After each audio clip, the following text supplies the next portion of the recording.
ಇವರ ಬದುಕನ್ನು ಆಧರಿಸಿದ ಬಯೋಗ್ರಫಿಕಲ್ ಆದ ರೈಟಿಂಗ್ಸ್ ಅಂತ ಹೇಳ್ತೀವಲ್ಲ, ಆ ಥರ ಬರಲೇ ಇಲ್ಲ.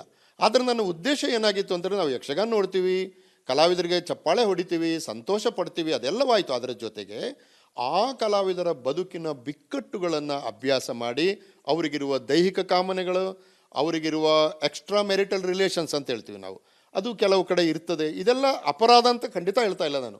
ಇದು ಆ ಪ್ರಕ್ರಿಯೆ ಒಳಗೆ ಸಹಜವಾಗಿ ಸಂಭವಿಸುವಂಥದ್ದು. ಈಗ ನೋಡಿ, ನಾವೆಲ್ಲ ಚಿಕ್ಕದಿದ್ದಾಗ ನಮ್ಮ ಫಸ್ಟ್ ಕ್ರಶ್ಗಳು ಯಾರು ಅಂದರೆ ಯಕ್ಷಗಾನ ಸ್ತ್ರೀ ವೇಷಧಾರಿಗಳು. ಭಾಳ ಚಂದ ವೇಷ ಹಾಕ್ಕೊಂಡು ಬಂದು ರಂಗದ ಭೂಮಿ ಮೇಲೆ ಕುಣಿದ್ರೆ ನಾವೆಲ್ಲ ಮೋಹ ಪರವಶರಾಗ್ತಾ ಇದ್ವಿ. ಮರುದಿವಸ ಯಕ್ಷಗಾನ ನೋಡಿ ಮನೆಗೆ ಬಂದ ಮೇಲೆ ನಮಗೆ ಅವರದೇ ಧ್ಯಾನ. ಇದು ಆ ಕಲೆ ನಮ್ಮ ಮೇಲೆ ಬೀರಿದ ಪರಿಣಾಮ. ಆದ್ದರಿಂದ ನಾನು ಆ ಕಲಾವಿದರ ಬದುಕಿನ ಬವಣೆಗಳಿಗೆ ಧ್ವನಿಯಾಗಬೇಕು ಅಂತ ಲೇಖಕರಿಗೆ ಕರೆ ಕೊಟ್ಟನೇ ವಿನಃ ಆ ಕಲಾವಿದರಿಗೆ ಅವಮಾನ ಆಗಬೇಕು ಅಂತ ನಾನು ಹೇಳಿದ್ದಲ್ಲ. ಆದರೆ ಕೆಲವರಿಗೆ ಬೇಸರ ಆಗಿದೆ ಅಂತ ನಂಗೆ ಗೊತ್ತಾಯಿತು. ಅದಕ್ಕೋಸ್ಕರ ನಾನು ವಿಷಾದಿಸುತ್ತೇನೆ. ನನ್ನ ಉದ್ದೇಶ ಅದು ಅಲ್ಲವೇ ಅಲ್ಲ. ನನ್ನ ಉದ್ದೇಶ ಕಲಾವಿದರ ಬದುಕನ್ನು ಉಜ್ವಲಗೊಳಿಸುವ ಹಾಗೆ ಲೇಖಕರು ಕೆಲಸ ಮಾಡಬೇಕಾದ ಕಡೆಗೆ ಗಮನ ಸೆಳೆಯುವುದು. ಆ ಕೆಲಸವನ್ನು ಹನೂರು ಈ ಪುಸ್ತಕದಲ್ಲಿ ಮಾಡಿದ್ದಾರೆ.